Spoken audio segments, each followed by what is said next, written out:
अपने सतत प्रयासों से हरियाणा को निरंतर प्रगति के पथ पर आगे ले जाने वाले आप सभी कर्म योद्धाओं को मेरा नमस्कार। प्रशिक्षण से प्रगति के इस सत्र में आप सभी का हार्दिक अभिनंदन, बहुत बहुत स्वागत।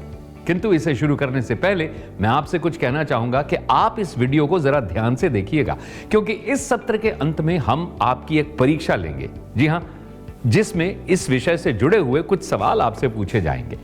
आज हम आपको ग्राम सभा क्षेत्र में बनवाए जाने वाले भवनों तथा दूसरे सिविल इंजीनियरिंग संबंधी निर्माणों को पूरा करने की प्रक्रिया के बारे में बताएंगे और इसमें कई सारे तकनीकी पहलू भी शामिल हैं। तो अच्छा होगा कि आप मेरे साथ कुछ नोट भी करते चलें, इससे आपको बहुत आसानी होगी। वैसे भी गांव की सूरत बदलने की इस पूरी प्रक्रिया में सबसे दमदार भूमिका सरपंच और ग्राम पंचायत को ही निभानी होती है। तो शुरू करें। मित्रों, विचार से ही वास्तविक बदलाव की शुरुआत होती है। सबसे पहले ग्राम पंचायत यानी सरपंच और ग्राम पंचायत के सदस्यों को यह तय करना होता है कि ग्राम सभा क्षेत्र में सिविल इंजीनियरिंग से जुड़े किस निर्माण की आवश्यकता है, जैसे कि गलियां पक्की करनी है या नालियां, पंचायत भवन बनाना है या अस्पताल।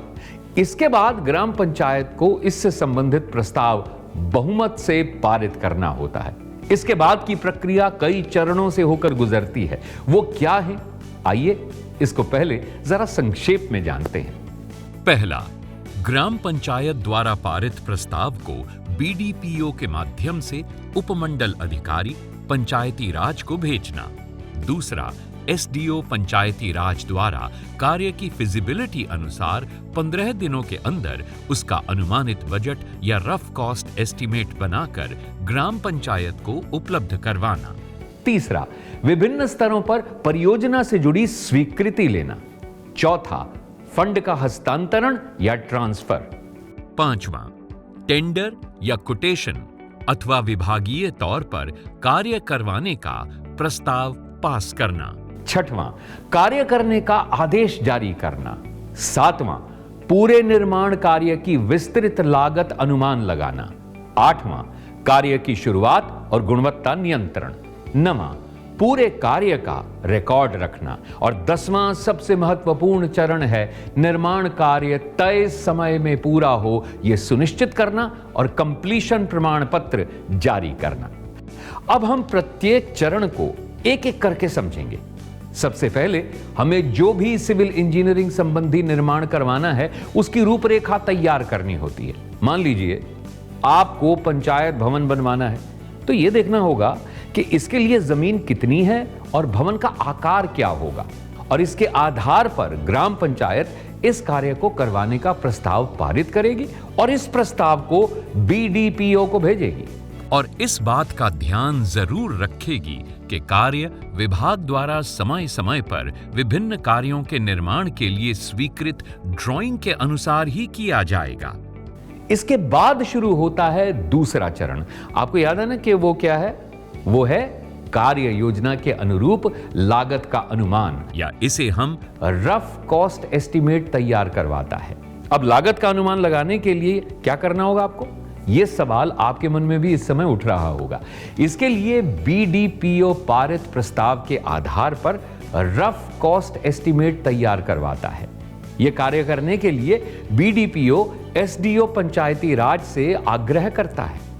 एसडीओ कार्य योजना के नक्शे के आधार पर निर्माण कार्य में लगने वाली विभिन्न सामग्रियों आदि का आकलन करके एक रफ कॉस्ट एस्टीमेट तैयार करता है और उसको यह काम 15 दिन के अंदर अंदर पूरा करना होता है, बशर्ते उपलब्ध करवाई गई जगह फिजिबल हो। लेकिन ये याद रखिए कि इस अनुमान के आधार पर अभी किसी तरह का भुगतान नहीं किया जा सकता। आप पूछेंगे कि ऐसा क्यों? क्योंकि भुगतान निर्माण सामग्री की वास्तविक खपत व स्वीकृत रेट के अनुसार की जाती है। एक बार रफ एस्टीमेट तैयार हो गया तो अब आपको इस पूरे काम की स्वीकृति लेनी पड़ती है, जो कि तीसरा चरण है। और ये स्वीकृति 2 स्तरों पर लेनी होती है। पहली प्रशासकीय स्वीकृति और दूसरी तकनीकी स्वीकृति। प्रशासकीय स्वीकृति यानी जिस विभाग से जुड़ा आपका काम होगा उस विभाग से पहले उस काम के लिए आपको मंजूरी लेनी होगी और राशि का प्रबंध करवाना होगा, जैसे कि स्कूल का अगर भवन है तो उसके लिए शिक्षा विभाग से मंजूरी लेनी पड़ेगी। इस प्रक्रिया को क्या कहते हैं? प्रशासकीय स्वीकृति। पंचायत फंड, स्टेट फाइनेंस और सेंटर फाइनेंस 15वां वित्त आयोग से करवाए जाने वाले विकास कार्यों की प्रशासकीय स्वीकृति ग्राम पंचायत द्वारा प्रस्ताव पास करके दी जाती है। सरकार द्वारा दी जाने वाली राशि के लिए प्रशासकीय स्वीकृति सरकार द्वारा दी जाती है। दूसरी स्वीकृति है तकनीकी स्वीकृति। इसमें आपकी परियोजना के आधार पर तैयार किए गए लागत अनुमान, विभिन्न मदों की मात्रा, रेट, डिजाइन और ड्राइंग जैसे तकनीकी पहलुओं की सक्षम अधिकारी से मंजूरी लेनी होती है। इस पूरी प्रक्रिया को तकनीकी स्वीकृति कहा जाएगा। तकनीकी स्वीकृति के भी कुछ नियम हैं, आइए जानते हैं। 2 लाख तक के कार्य की तकनीकी स्वीकृति कनिष्ठ अभियंता द्वारा दी जाती है। 2 से 25 लाख तक के कार्य की तकनीकी स्वीकृति एसडीओ पंचायती राज देगा। 25 लाख से अधिक और 100 लाख तक के काम की स्वीकृति एग्जीक्यूटिव इंजीनियर को देनी होती है। 100 लाख से ज्यादा और 250 लाख तक के काम की तकनीकी स्वीकृति देने का अधिकार सुपरिंटेंडिंग इंजीनियर को है, जबकि 250 लाख से ज्यादा के कार्य की तकनीकी स्वीकृति के लिए चीफ इंजीनियर अधिकृत हैं। समय समय पर नियमों में होने वाले बदलाव की जानकारी जिला स्तर के अधिकारियों से ली जा सकती है। तो चलो अब चलते हैं चौथे चरण में। इस स्टेज पर संबंधित परियोजना के लिए धनराशि का हस्तांतरण या ट्रांसफर किया जाता है। साधारण शब्दों में कहें तो पैसा भेजा जाता है। इसकी भी एक प्रक्रिया है जिसके संबंध में वित्तायुक्त एवं प्रधान सचिव हरियाणा विकास एवं पंचायत विभाग ने हिदायतें जारी की हैं। इसके अनुसार विकास एवं पंचायत विभाग की सभी स्कीमों जैसे हरियाणा ग्रामीण विकास योजना, हरियाणा रूरल डेवलपमेंट फंड यानी HRDF एवं स्वच्छ भारत मिशन के तहत जारी राशि सीधे ग्राम पंचायत के खाते में RTGS द्वारा जमा करवाई जाएगी। वहीं केंद्रीय वित्त आयोग यानी CFC और राज्य वित्त आयोग यानी SFC द्वारा जारी की जाने वाली राशि पंचायती राज के तीनों विंग के खाते में जमा करवाई जाएंगी। ध्यान से सुनिएगा। इसमें 75% ग्राम पंचायत को, 15% पंचायत समिति को जाएगी और 10% जिला परिषद को हस्तांतरित की जाएगी। एक बात और ध्यान देने की है कि HRDF स्कीम के अलावा अन्य सभी स्कीमों के तहत किए जाने वाले कामों की प्रशासकीय स्वीकृति ग्राम पंचायत बहुमति से देगी, जबकि HRDF के कामों की स्वीकृति इसके अपने बोर्ड द्वारा दी जाती है। इन सभी तरह के फंड का संचालन ग्राम पंचायत के खाते से होगा। जी हां, ग्राम पंचायत के खाते से, जिसको सम्मिलित रूप से 2 व्यक्ति ऑपरेट करने के लिए अधिकृत होते हैं। वो व्यक्ति हैं सरपंच और ग्राम सचिव। तो इस तरह ग्राम सभा के खाते में आई धनराशि को कैसे आगे इस्तेमाल किया जाना है, इसके लिए भी कुछ नियम बनाए गए हैं। चलिए उनके बारे में जानते हैं। 21 लाख रुपए तक के काम ग्राम पंचायत खुद कर सकती है या स्थानीय ठेकेदार से या फिर पंचायती राज इंजीनियरिंग विंग से करवाने का निर्णय ले सकती है, लेकिन निर्माण कार्य का एस्टीमेट 21 लाख से ज्यादा होने पर यह कार्य ई-टेंडरिंग के माध्यम से ही करवाने की बाध्यता है। ई-टेंडरिंग की कार्यवाही के लिए तकनीकी अधिकारियों से संपर्क स्थापित कर सकते हैं। गांव में प्रस्तावित निर्माण कार्य के लिए फंड का इंतजाम तो हो गया। इसके बाद अब आगे बढ़ते हैं 5वें चरण की ओर। और यह 5वां चरण क्या है? याद आया? तो इस स्टेज पर यानी इस स्तर पर ग्राम पंचायत को प्रस्तावित काम के लिए टेंडर या कोटेशन की प्रक्रिया को शुरू करना होता है। काम की लागत के हिसाब से टेंडर या कोटेशन के नियम भी अलग अलग हैं। तो चलिए पहले इन्हें जानते हैं। पहला नियम है 20,000 रुपए तक के कार्य साधारण कोटेशन के माध्यम से करवाए जा सकते हैं। दूसरा, 20,000 से अधिक लागत के निर्माण कार्य लिखित एग्रीमेंट के आधार पर किए जाएंगे।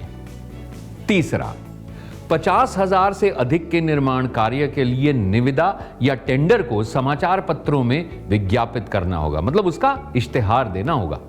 साथ ही पंचायती राज के तीनों विंग और पंचायती राज इंजीनियरिंग विंग के नोटिस बोर्ड पर इसकी सूचना अंग्रेजी में तथा क्षेत्रीय भाषा में लगाई जाएगी। विभागीय तौर पर करवाए जाने वाले कार्यों में मजदूरी कोटेशन के आधार पर करवाई जानी चाहिए। निर्माण सामग्री सहित ठेके पर दिए जाने वाले कार्य केवल ई निविदा के माध्यम से ही किए जा सकते हैं। चौथा, यदि ये कार्य 21 लाख रुपए से अधिक का बजट है तो इसके लिए ई टेंडरिंग की प्रक्रिया को अपनाना जरूरी है।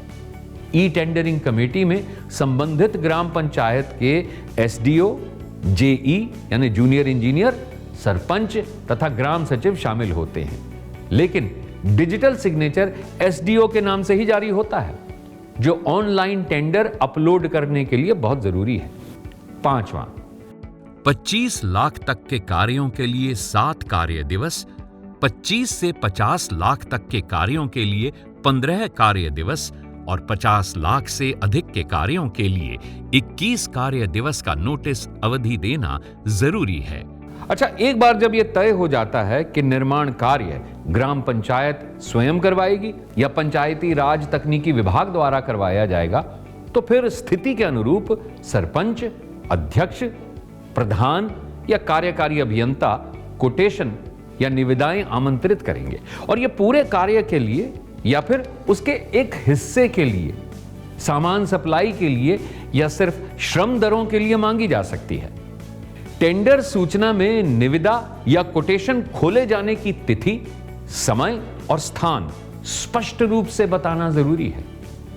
टेंडर के साथ लगाए जाने वाले जरूरी दस्तावेज और टेंडर के साथ लगने वाली अग्रिम धनराशि का अमाउंट यानी राशि और जिस तरह इसको जमा करवाना है यह भी बताना होता है, जैसे कि डिमांड ड्राफ्ट। कार्य को पूरा करने की समय सीमा का भी इसमें स्पष्ट उल्लेख होना चाहिए। इच्छुक बोलीदाता द्वारा योजना से जुड़े अन्य विवरण या दस्तावेजों को कहां देखा जा सकता है यह भी बताना चाहिए, ताकि वो अपनी शंकाएं दूर कर सके। अपने गांव को संवारने की दिशा में हमने एक कदम और आगे बढ़ाया, यानी टेंडर आमंत्रित कर लिए। अब जो भी कोटेशन प्राप्त हुए हैं उन्हें नोटिस में बताए गए दिन, स्थान व समय पर खोला जाएगा और यह काम सभी संविदाकारों या उनके स्थान पर आए सभी व्यक्तियों की उपस्थिति में खोला जाएगा। नियम तो यह है कि सबसे कम राशि वाली निविदा को स्वीकार किया जाता है, लेकिन यदि L1 का पिछला रिकॉर्ड अच्छा न रहा हो तो इस संबंध में उच्च अधिकारी से अनुमोदन लेकर दूसरी न्यूनतम निविदा को स्वीकृत किया जा सकता है। जिस किसी निविदाकार का कोटेशन स्वीकार किया जाता है उसको कार्य करने का आदेश या वर्क ऑर्डर देना होता है। यह एक जरूरी दस्तावेज है जो किसी व्यक्ति या संस्था को दिया गया काम करने के लिए अधिकृत करता है। यही छठवां चरण है। इसमें L1 या न्यूनतम संविदाकार को सक्षम अधिकारी से अनुमोदन लेने के बाद स्वीकृत दरें, समय सीमा तथा अन्य शर्तों का उल्लेख करते हुए कार्य आदेश जारी किया जाता है। इसके बाद यानी 7वें चरण में पूरे कार्य या परियोजना का विस्तृत आकलन या डिटेल्ड एस्टीमेट तैयार करना होता है। इसके अंतर्गत स्थान, डिजाइन और काम की स्पेसिफिकेशन के लिहाज से विभिन्न मदों पर आने वाले खर्च का ब्यौरा तैयार करना होता है। यह किस तरह तैयार किया जाएगा, क्योंकि इसके लिए विभिन्न मदों के लिए सरकारी दरों का भी तो पता होना चाहिए। इसका भी समाधान है। इसके लिए PWD द्वारा जारी रेट लिस्ट को आधार बनाया जाता है। इसको समय समय पर अपडेट किया जाता है। हो सकता है कि आपके मन में यह सवाल भी उठ रहा होगा कि अनुमान तो अनुमान ही होता है। कभी ऐसा भी तो हो सकता है कि परियोजना का विस्तृत आकलन पहले के बजट के अनुमान से ज्यादा हो जाए, तो क्या काम रुक जाएगा? अगर निर्माण सामग्री के रेट बढ़ने और कार्य का स्कोप बढ़ने के कारण परियोजना की लागत बढ़ती है, तो इसके लिए आपको संशोधित प्रशासकीय स्वीकृति की जरूरत है, जिसके लिए उस कार्य का संशोधित अनुमान तुलनात्मक तालिका सहित सक्षम अधिकारी से मंजूर करवाकर मूल प्रशासकीय स्वीकृति जारी करने वाली संस्था को उसे तुरंत भिजवाया जाए। यदि आपको लगता है कि कार्य की संशोधित प्रशासकीय स्वीकृति की आवश्यकता पड़ेगी, तो बिना संशोधित प्रशासकीय स्वीकृति के कार्य आरंभ न किया जाए। हाँ, इतना अवश्य है कि यदि मूल रूप से प्रस्तुत की गई परियोजना में कोई बड़ा बदलाव होता है तो उस संशोधित रूपरेखा की प्रशासकीय मंजूरी लेना जरूरी होता है, भले ही उसकी लागत किसी दूसरे मद में बचत करके निकालनी पड़े। इसके बाद 8वें चरण में कार्य की शुरुआत होती है, लेकिन चल रहे कार्य की गुणवत्ता का ख्याल रखना होता है, जिसके अंतर्गत लगाई जा रही सामग्रियों को लैब में परीक्षण करवाकर उनकी गुणवत्ता को जांचा जाता है। यह कार्य सक्षम अधिकारियों द्वारा करवाया जाता है। इससे निर्माण कार्य की क्वालिटी बेहतर बनी रहती है और निर्माण टिकाऊ रहते हैं। सीमेंट की खरीद महानिदेशक आपूर्ति एवं निपटान विभाग द्वारा अनुमोदित दरों पर मंजूर फर्मों से संबंधित खंड विकास एवं पंचायत अधिकारी द्वारा उपलब्ध करवाई जाएगी। अब चलते हैं अगली स्टेज पर, जो कि 7वीं और 8वीं स्टेज का ही विस्तार है। वो है किए जाने वाले कार्य के पूरे रिकॉर्ड को रखना। करवाए जाने वाले सभी कामों का विस्तृत विवरण एमबी मेजरमेंट बुक में किया जाना जरूरी होता है, जो कि जूनियर इंजीनियर पंचायती राज द्वारा किया जाता है। और इन सभी कार्यों का निरीक्षण और मूल्यांकन भी सक्षम अधिकारी करते हैं, ताकि काम में कोई चूक ना हो और पारदर्शिता बनी रहे। हर कार्य का अलग से stock register, quality control register और लेजर मेंटेन किया जाए। विभागीय तौर पर करवाए जाने वाले कार्यों में खरीद की गई निर्माण सामग्री का स्टॉक रजिस्टर में इंदराज किया जाना अति आवश्यक है। कार्य पूर्ण होने के उपरांत कनिष्ठ अभियंता द्वारा एमबी पर खपत सूची बनाना आवश्यक है, जिसमें के खरीद की गई और निर्माण में प्रयुक्त सामग्री का मिलान किया गया हो। और हाँ, एक और बात का ध्यान रखना है कि निर्माणाधीन कार्यों में करवाई जाने वाली वो आइटम्स जो छिप जाती हैं, जैसे कि इमारत की नींव, कॉलम और छत का सरिया आदि, उनको जेई की उपस्थिति में ही करवाना अनिवार्य है। अंतिम चरण है निर्माण कार्य पूरा होने के बाद, यानी काम पूरा होते ही सारे बिलों को तकनीकी अधिकारी के आकलन के बाद पास किया जाता है और इसके आधार पर किए गए काम का पेमेंट कर दिया जाता है और काम के पूरा होने का प्रमाण पत्र या कंप्लीशन सर्टिफिकेट जारी किया जाता है तथा कार्य संबंधित विभाग या ग्राम पंचायत को हस्तांतरित कर दिया जाता है। मैं उम्मीद करता हूं कि आज का यह सत्र आपके लिए काफी ज्ञानवर्धक रहा होगा। इस दौरान आपकी ग्राम सभा में करवाए जाने वाले सिविल इंजीनियरिंग कामों से जुड़ी जानकारियों में काफी इजाफा हुआ होगा। आपको पूरी प्रक्रिया बहुत आसान तरीके से समझा दी गई है। अब आपको करना यह है कि अपने गांव में बदलाव के लिए अपनी कमर कसनी है और उसकी तस्वीर को पूरी तरह से बदलना है।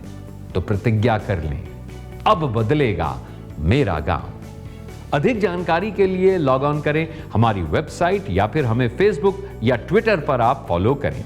इस बारे में अधिक जानकारी प्राप्त करने के लिए प्रत्येक जिला मुख्यालय पर कार्यरत कार्यकारी अभियंता पंचायती राज से आप संपर्क कर सकते हैं।